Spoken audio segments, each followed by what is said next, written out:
Assalamualaikum warahmatullahi wabarakatuh. Pada video kali ini saya akan menyampaikan materi lanjutan kita pada mata kuliah Pengantar Manajemen dan Prinsip Proyek dengan topik bahasan yaitu Manajemen Sumber Daya Manusia. Baik, kita mulai dengan definisi manajemen SDM. Apa itu manajemen SDM?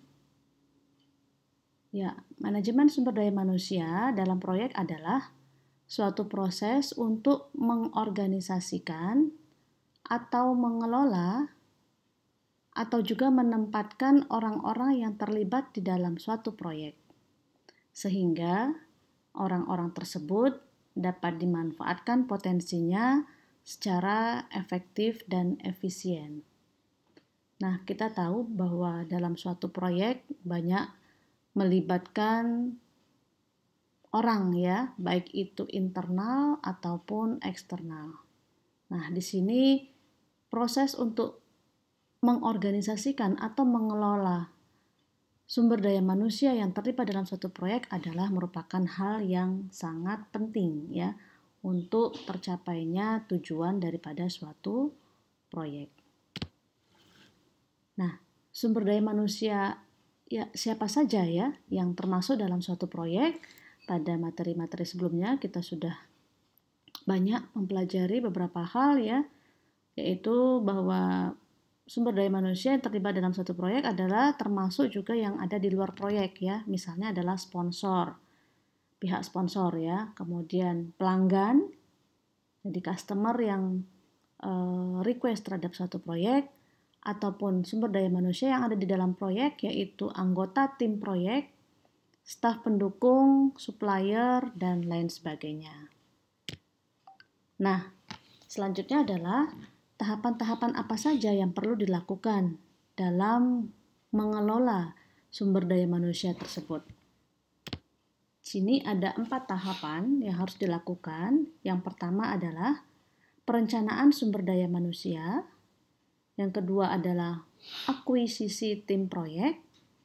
Kemudian membangun tim proyek, dan yang terakhir adalah mengelola tim proyek. Jadi ini adalah step by step yang urut ya, sekuensial, mulai dari kita merencanakan dulu sumber daya manusia yang ada dalam proyek kita. Baik, akan kita coba bahas satu persatu. Untuk tahap yang pertama adalah tentunya bagaimana merencanakan sumber daya manusia yang dibutuhkan dalam proyek. Ya, seperti apa saja atau apa ini proses yang termasuk dalam perencanaan? Nah, di sini adalah di dalam perencanaan SDM kita perlu mengidentifikasi dan mendokumentasikan peranan seseorang dalam proyek. Tanggung jawabnya apa saja dan bagaimana relasi pelaporan orang tersebut dengan orang-orang lain yang ada dalam suatu proyek. Jadi kuncinya adalah dalam tahap perencanaan di sini adalah mengidentifikasikan dan mendokumentasikan ya peran dan tanggung jawab ya SDM tersebut dalam proyek. Selanjutnya yaitu setelah kita merencanakan SDM yang terlibat nantinya, maka selanjutnya adalah bagaimana kita mengakuisisi tim proyek ya, yaitu usaha untuk mendapatkan SDM tersebut ya dalam menyelesaikan proyek. Nah, selanjutnya tahap yang ketiga adalah setelah kita mengakuisisi tim proyek, maka selanjutnya adalah bagaimana membangun tim proyek itu. Ya, setelah kita memiliki SDM yang dibutuhkan dalam suatu proyek, maka selanjutnya adalah bagaimana membangun tim itu. Nah, apa saja yang harus dilakukan dalam membangun tim proyek, yaitu dengan meningkatkan kompetensi tentunya, ya, dan interaksi anggota tim proyek, baik itu secara individual maupun secara berkelompok untuk meningkatkan kinerja daripada suatu proyek. Ini proses membangun proyek ya. Yang ketiga dan yang terakhir adalah mengelolanya, ya, mengelola tim proyek. Jadi ini adalah tahap yang terakhir ya. Nah, bahwa dalam mengelola tim proyek kita harus memantau kinerja dari tim proyek dengan memberikan masukan atau motivasi, solusi, ataupun sekedar koordinasi dalam rangka meningkatkan kinerja daripada suatu proyek. Nah, ini adalah gambaran singkat terkait dengan tahapan-tahapan yang harus dilakukan dalam manajemen sumber daya manusia. Oke, secara globalnya bisa dilihat di sini ya untuk step-step tadi. Jadi ini adalah satu referensi untuk Project Human Resource Management. Tahap yang pertama tadi adalah Human Resource Planning, kemudian Acquire Project Team, kemudian Develop Project Team, kemudian yang keempat adalah Manage ya, memanage tim proyeknya. Nah, di sini dari bagian-bagian ini untuk tahap yang pertama sampai keempat bisa dilihat input yang dibutuhkan untuk tahap ini apa saja. Kemudian kita membutuhkan apa saja tools dan tekniknya dan harapan atau output yang diinginkan, yang ditargetkan untuk setiap dari tahapan manajemen sumber daya manusia di sini. Nah, di sini ada masing-masingnya. Oke, kita lihat lagi lebih lanjut. Nah, kita masuk pada tahap yang pertama yaitu perencanaan sumber daya manusia.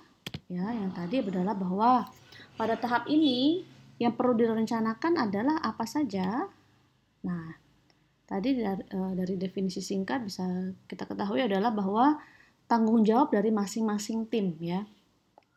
Jadi ini sangat penting untuk mengidentifikasi dan mendokumentasikan bahwa setiap SDM, setiap orang yang bekerja dalam suatu proyek itu harus tahu job desk-nya apa gitu ya. Dia berperan sebagai apa dan kemudian dia mengetahui job desk ya. Apa sih pekerjaannya? Apa tanggung jawabnya? Dan ini emang harus ditulis ya. Harus ditulis, tidak bisa hanya disampaikan secara lisan.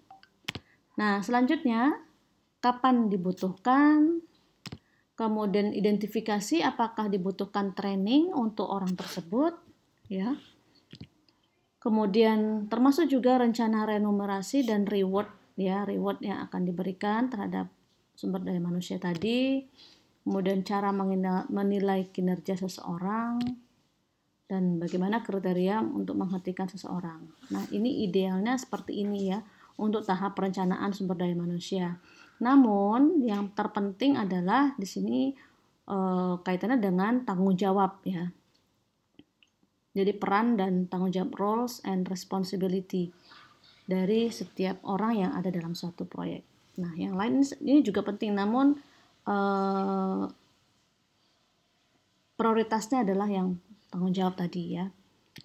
Oke, nah perencanaan SDM dapat dikatakan juga sebagai suatu proses dalam membuat organizational chart, staffing management plan, dan RAM. Nah, ini kita lihat nanti.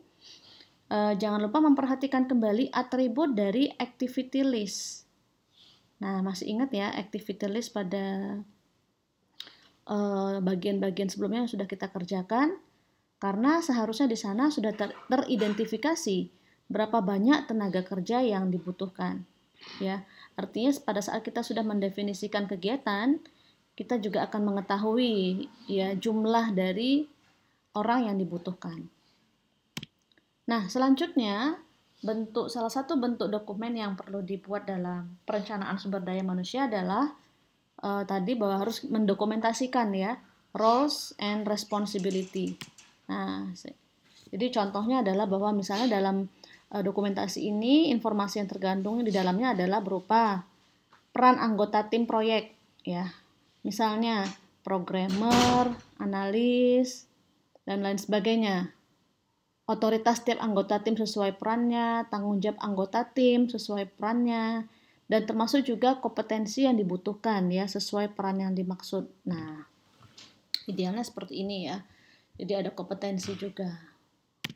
Nah, kita bisa mendokumentasikan seperti ini ya. Jadi misalnya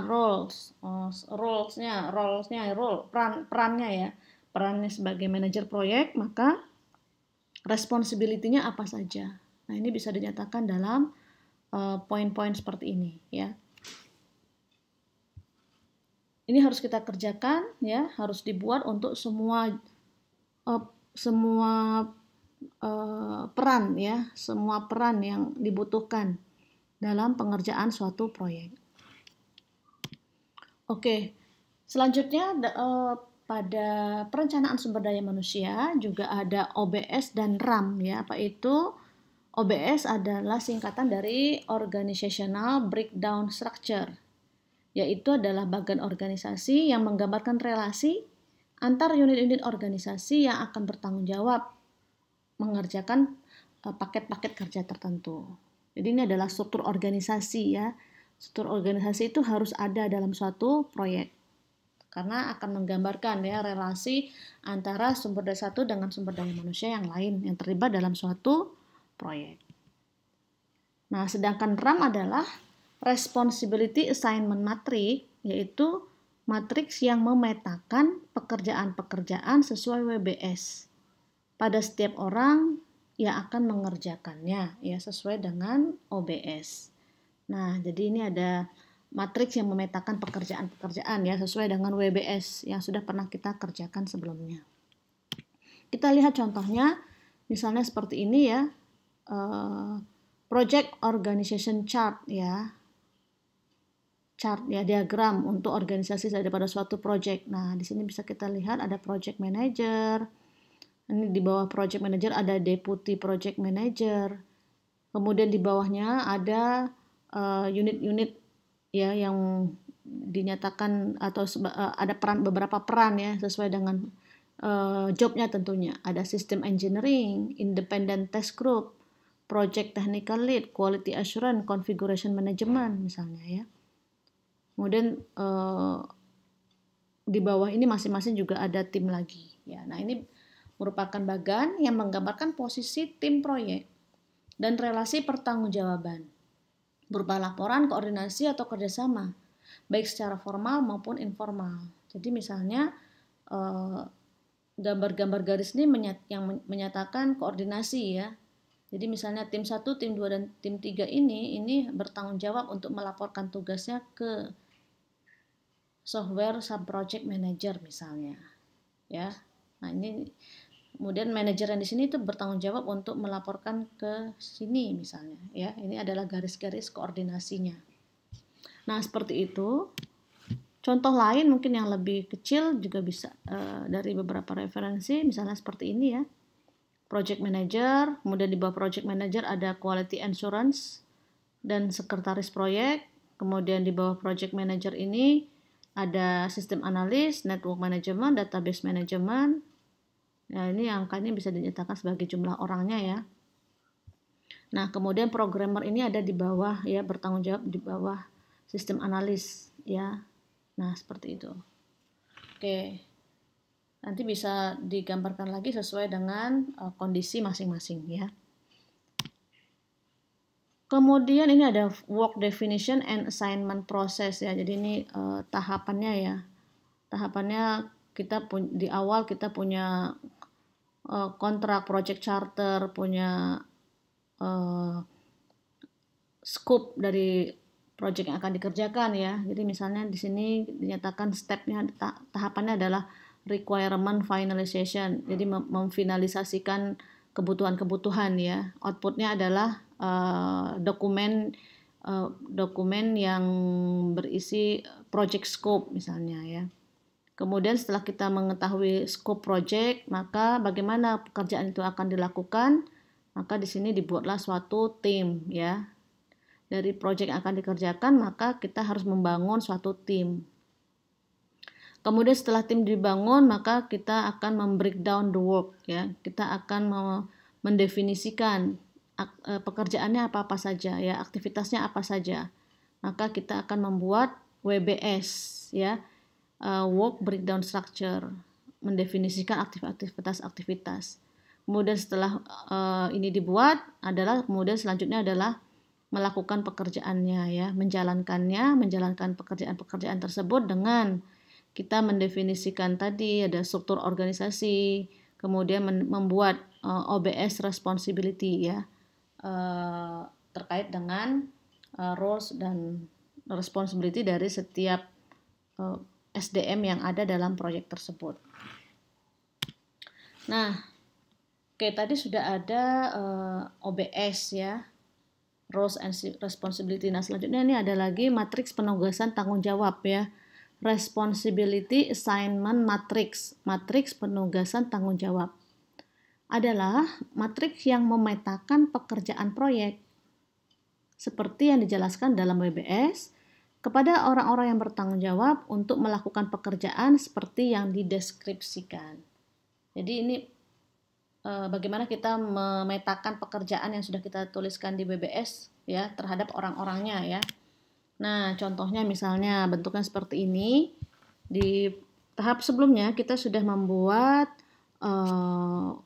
WBS ya, Work Breakdown Structure ya. Dengan kita mendefinisikan rangkaian-rangkaian aktivitas ya. Jadi ini contoh misalnya ini ada tahapan yang pertama ada upgrade basis data, membangun basis data, mengupdate basis data, kemudian pengadaan hardware software.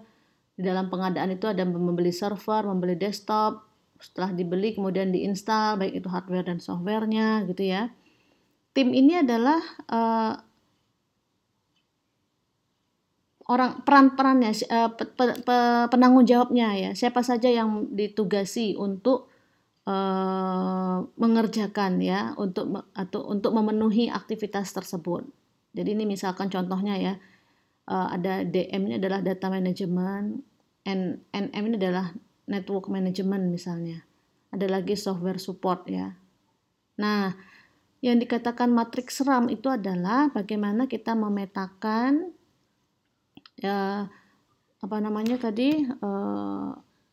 memetakan pekerjaan ya kepada orang-orang bertanggung jawab. Nah, untuk melakukan pekerjaan.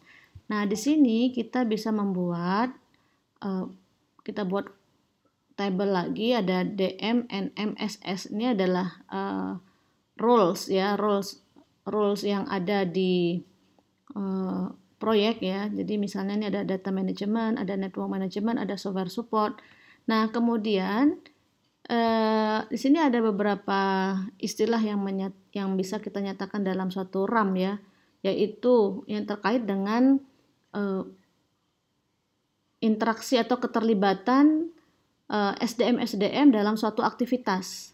Nah, di sini dinyatakan dengan 4 variabel ya, yang itu yang pertama ada L yaitu leader, ada leader atau A ya, accountable yang bertanggung jawab. Kemudian ada P yaitu participant atau kontributor. Jadi leader ini berarti yang memimpin ya. Kemudian P itu adalah partisipan ya, yang berpartisipasi ya, atau kontributor ya. Nah, di sini misalnya contoh ya. Kita lihat di sini. Pada saat aktivitas pengadaan hardware software dan membeli server, ini siapa yang bertanggung jawab, siapa yang memimpin gitu ya, siapa yang memimpin ya, yang bertanggung jawab atau yang memimpin adalah misalnya tentunya kalau membeli server itu bagian network management misalnya, maka di sini dikatakan network management sebagai leader atas aktivitas membeli server. Bagaimana yang lain? Apakah perlu keterlibatan yang lain atau perlu partisipasi atau perlu ini ya? Nah, maka di sini contohnya misalnya si data management ini sebagai partisipan ya, partisipan. Ini kemudian software support ini sebagai kontributor. Ini kontributor ini berarti perlu ikut berkontribusi gitu ya. Sedangkan partisipan itu cukup mengetahui ya. Kalau software support dia perlu memberikan kontribusi terkait dengan software yang dibutuhkan seperti apa ya. Sedangkan yang melaksanakannya adalah network management gitu ya. Nah, software support sebagai kontributor gitu ya. Nah, jadi di sini kita menyatakan ya keterlibatan dan responsibility-nya terhadap suatu aktivitas itu seperti apa ya, dengan 3 variabel ini. Oke, seperti itu. Jadi yang lain nanti bisa diisikan ya. Nah, ini contohnya misalnya software support itu adalah leader dalam menginstal ya. Pada saat untuk instalasi itu software support ya yang sebagai leadernya. Nah, ini contoh lain ya, project sistem informasi. Ini ada beberapa aktivitasnya ya. Kemudian di sini kita bisa nyatakan yang terlibat siapa saja untuk setiap aktivitas ini. Contoh di sini ya. Contoh misalnya untuk aktivitas membuat WBS. Di sini ya, yang terlibat adalah tidak hanya satu orang ya. Tidak hanya satu orang yang terlibat dalam membuat WBS. Di sini bisa dikatakan ada MP, BA, SA.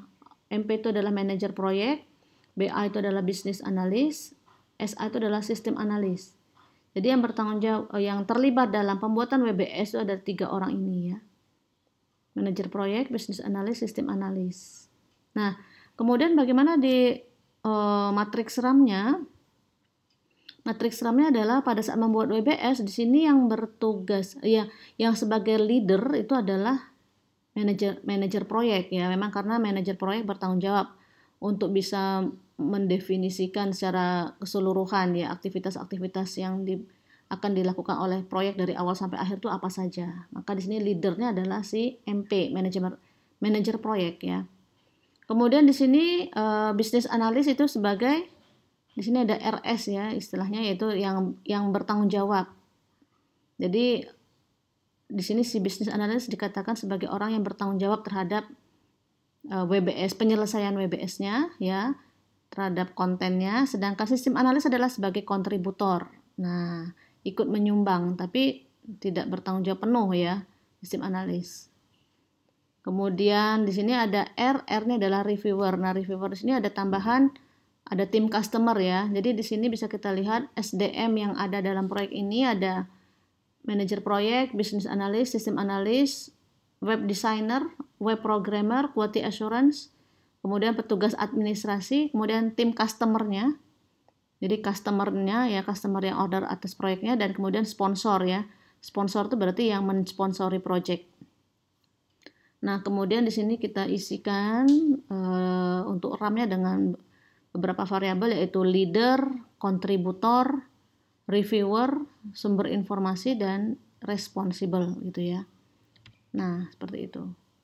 Jadi misalkan contoh di tahap pelatihan, misalnya training ya. Training itu yang terlibat ada web designer dan web programmer. Nah, dua bagian ini yang terlibat dalam kegiatan training atau pelatihan ya. Siapa leadernya? Oh, leadernya itu adalah web designer misalnya. Ya, leadernya adalah web designer. Sedangkan web programmer sebagai kontributor ya. Oke, seperti itu. Nah, nanti yang lainnya bisa disesuaikan dengan kasus masing-masing. Ini ada contoh ya. Baik, itu adalah RAM ya. Responsible Assignment Matrix ya. Selanjutnya ada lagi dokumentasi dari perencanaan sumber daya manusia, yaitu Staffing Management Plan adalah rencana yang menggambarkan kapan dan bagaimana seseorang akan ditambahkan atau dihentikan dari proyek ya. Informasi yang tergantung di dalamnya antara lain ada resource histogram, cara mengakuisisi anggota tim, timetable, kriteria penghentian anggota tim, kebutuhan training, remunerasi dan reward. Nah, ini perlu juga didefinisikan ya, penghargaan-penghargaan untuk SDM. Kesesuaian dengan aturan-peraturan tenaga kerjaan dan keamanan. Ini dokumen lainnya ya, Staffing Management Plan. Ini adalah contoh resource histogram. Jadi kebutuhan-kebutuhan orang ya, kebutuhan-kebutuhan SDM yang diperlukan dalam suatu proyek ya. Misalnya di sini dalam bulan Januari dibutuhkan, nah manajer proyek itu selalu dibutuhkan setiap bulan ya. Ini jumlahnya ya. Nah di bulan Januari perlu manajer proyek, kemudian ini adalah business analyst. Business analyst dibutuhkan 2 orang. Kemudian programmer ya, dan seterusnya. Di bulan Maret lebih banyak nih programmer yang dibutuhkan. Nah, itu yang dikatakan resource histogram. Oke, jadi ini summary untuk perencanaan sumber daya manusia. Ada organizational chart, ada OBS ya. Oh, ini hampir sama ya sebenarnya. kemudian ada RAM, kemudian ada staffing management plan ya. Oke, itu. Selanjutnya, tahap yang kedua daripada perencanaan sumber daya manusia dalam akuisisi tim proyek, yaitu usaha untuk mendapatkan sumber daya manusia sesuai kebutuhan untuk menyelesaikan proyek. Ya, bagaimana mencari SDM-nya? Nah, tentunya dengan rekrutmen, kemudian seleksi, kemudian pengenalan, kemudian penempatan. Ya, ini tidak usah dibahas dalam materi ini, cukup seperti ini ya untuk kaitannya dengan tahapan akuisisi tim proyek. Nah, selanjutnya adalah tahap yang ketiga dalam manajemen sumber daya manusia, yaitu adalah membangun tim proyek. Apa yang dimaksud dengan membangun itu adalah suatu aktivitas ya yang dilakukan agar tiap orang yang berada dalam suatu tim dapat bekerja sama dengan efektif demi meningkatkan kinerja proyek. Ya, membangun timnya ya. Nah, yang harus dilakukan adalah memberikan training ya, pelatihan-pelatihan bagaimana agar kemudian tim-tim ini bisa bekerja dengan baik ya. Maka harus ada kompetensi yang didapat ya. Kalau memang belum ada berarti harus ada pelatihan ya. Bagaimana untuk meningkatkan kerjasama yang baik, yaitu dengan membangun team building ya. Kemudian juga adanya reward dan pengakuan sistem. Nah, jadi reward itu adalah penghargaan ya.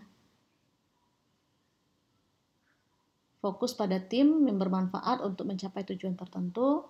Luangkan waktu bagi anggota tim untuk mentor dan saling membantu untuk memenuhi tujuan proyek dan mengembangkan sumber daya manusia. Nah, termasuk juga di dalam membangun proyek itu harus ada asesmen ya, penilaian. Artinya kita harus mengevaluasi kinerja tim proyek ya. Nah, berupa bagaimana untuk meningkatkan keterampilan, meningkatkan kompetensi ya, penurunan tingkat tenaga kerja yang berpindah-pindah. Cara mengelola tim proyek. Nah, yang pertama adalah observasi dan komunikasi langsung. Jadi memang harus ada interaksi ya langsung antara manajer dengan anggota proyek ya. Kemudian memberikan penghargaan. Nah, reward ini adalah sangat penting ya untuk sebagai motivasi ya. Kemudian manajemen konflik. Nah, ini juga merupakan hal yang penting dilakukan untuk bisa membangun tim yang solid ya, kalau ternyata ada konflik-konflik yang terjadi internal ataupun eksternal ya. Bagaimana konflik itu bisa diselesaikan ya. Isu log, nah mencatat ya hal-hal yang terkait dengan proyek. Selanjutnya nasihat umum bagi sebuah tim. Fokus pada tujuan rapat dan usahakan memberikan hasil positif. Perbaiki masalah daripada menyalahkan seseorang. Lakukan rapat rutin dan efektif. Dorong agar anggota tim selalu bekerja sama dan saling tolong-menolong. Jadi ini memang adalah merupakan suatu nasihat ya, atau apa ya istilahnya ya, catatan ya yang perlu diketahui pada saat proyek itu berjalan ya. Ada banyak interaksi-interaksi yang terjadi antar anggota tim, maka bagaimana agar kemudian tim ini menjadi tim yang solid ya. Jika ada masalah tidak usah menyalahkan, tapi cukup bagaimana nih memperbaiki masalah ya. Komunikasi rapat itu harus rutin ya. Jadi emang ada nanti penjadwalan ya. Penjadwalan rapat rutin itu dilakukan setiap minggu kah ya, dan hari apa, di mana gitu ya. Berikan penghargaan terhadap pencapaian pribadi maupun kelompok. Nah, ini ya. Oke. Masih tambahan lagi kunci dalam mengelola SDM, motivasi, keterlibatan dan kekuasaan, dan kemudian efektivitas. Oke, baik. Itu untuk sedikit penjelasan terkait bagaimana mengorganisasikan dan mengelola sumber daya manusia yang ada atau yang terlibat dalam pelaksanaan proyek. Mohon maaf jika ada kesalahan. Terima kasih. Assalamualaikum warahmatullahi wabarakatuh.